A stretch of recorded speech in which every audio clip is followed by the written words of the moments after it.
یعنی ان کھنگروں کی حد تک مٹی کے پکائے ہوئے کھنگروں کی حالت یہ تھی کہ ہر ایک پر ایک ہی نشان کندہ تھا. مسومتن یہ حال ہے بمانا نشان کنندہ، نشان جس پر نشان لگا ہوا ہو. اور اندہ رب کا کے الفاظ میں رب تعالیٰ کے قانون کا اظہار کیا گیا ہے کہ ہر ایک پتھر پر ایک ہی نشان کندہ کرنا رب تعالیٰ کے کائناتی قانون کے مطابق ہے. سامعین کرام، آیت مجیدہ 11/82 سے 83 کی الفاظ کی حاکمیت کے مطابق قوم لوط پر لائے گئے عذاب کی حقیقت یہ ثابت ہوتی ہے کہ اس بدکار قوم پر اس دور کی حد ایجاد کے مطابق منجنیکوں کے ساتھ کھنگروں کے گولے برسائے گئے تھے، اور چونکہ منجنیک کے خانے میں ایک ہی سائز کے گولے آ سکتے ہیں، اس لیے ہر منجنیک کے خانے کے مطابق الگ الگ ایک ہی سائز کے سانچوں میں گیلی مٹی تھاپ کر گولے بنائے جاتے تھے، بالکل اسی طرح جیسے آج کل ایک ہی سائز کے سانچے میں اینٹیں تھاپی جاتی ہیں، اور سانچے میں کھدا ہوا ایک ہی نشان جو ہے سب اینٹوں پر کندہ ہوتا چلا جاتا ہے. اسی طرح مذکورہ گولے گیلی مٹی کے تھاپ کر بنائے جاتے تھے، اور الگ الگ منجنیکوں کے خانوں کے سائز کے مطابق سانچوں میں کھدا ہوا الگ الگ ایک ہی نشان گولوں پر کندہ ہوتا چلا جاتا تھا. پھر انہیں آگ میں پکا کر کھنگر کی حد تک پکا لیا جاتا تھا تاکہ جہاں گریں خود نہ ٹوٹیں، مگر مقام مضروب جہاں وہ چوٹ لگتی ہے وہ وہاں پر وہ تباہی لے آئیں. سابقہ زمانوں میں ایسی ہی منجنیکوں کے ساتھ کھنگروں کے گولے برسائے جاتے تھے. گولوں پر الگ الگ منجنیک کے خانے کے سائز کے الگ الگ نشان کندہ ہوتے تھے، جسے مسومتن عند رب کا یعنی تیرے رب کے قانون کے مطابق کہا گیا ہے. یہاں لفظ رب سے مراد رب تعالیٰ کا کائناتی قانون ہے، اور اندہ مضاف حرف جار قرآن مجید میں کے مطابق معنوں میں مستعمل ہے.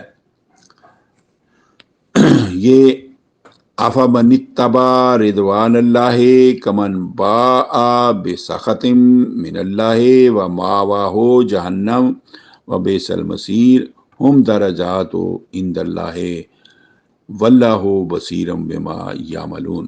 3/162 اور 163. اس آیت کے ترجمہ کو بغور ملاحظہ فرمائیں. سامعین کرام، اس میں عند اللہ کا معنی ہے اللہ کے قانون مکافات کے مطابق. کیا وہ شخص جس نے رضائے الہی کی اتباع کی اس شخص کی مانند ہے جس نے اللہ کو ناراض کیا، جس کا ٹھکانہ جہنم ہے؟ اللہ کے قانون کے مطابق یعنی عند اللہ ان کے الگ الگ درجے ہیں. اللہ دیکھتا ہے جو وہ عمل کرتے ہیں. سامعین کرام، المختصر یہاں تک یہ ثابت ہو چکا کہ قوم لوط کی بستی پر مٹی کے پکے ہوئے ایک ہی نشان والے اللہ کے قانون کے مطابق پکائے گئے کھنگروں کے پتھر منجنیکوں کے ذریعے لگاتار برسائے گئے تھے، جو امطرنا علیہا حجارۃ من سجیل منضود مسومۃ عند ربک 11/82-83 کے الہی ارشاد سے عیاں ہے. اب اس ضمن کا آخری سوال یہ ہے کہ یہ کھنگروں کے نشان کندہ گولوں کی بارش کس سے کروائی گئی تھی؟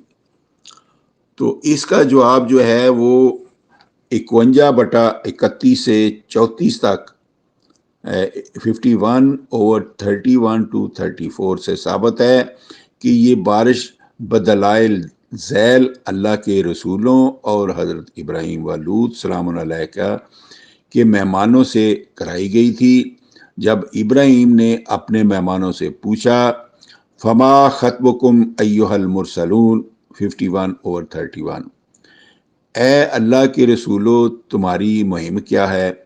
تو انہوں نے جواب دیا قالوا انا ارسلنا الی قوم مجرمین لنرسل علیہم حجارۃ من طین مسومۃ عند ربک للمورفین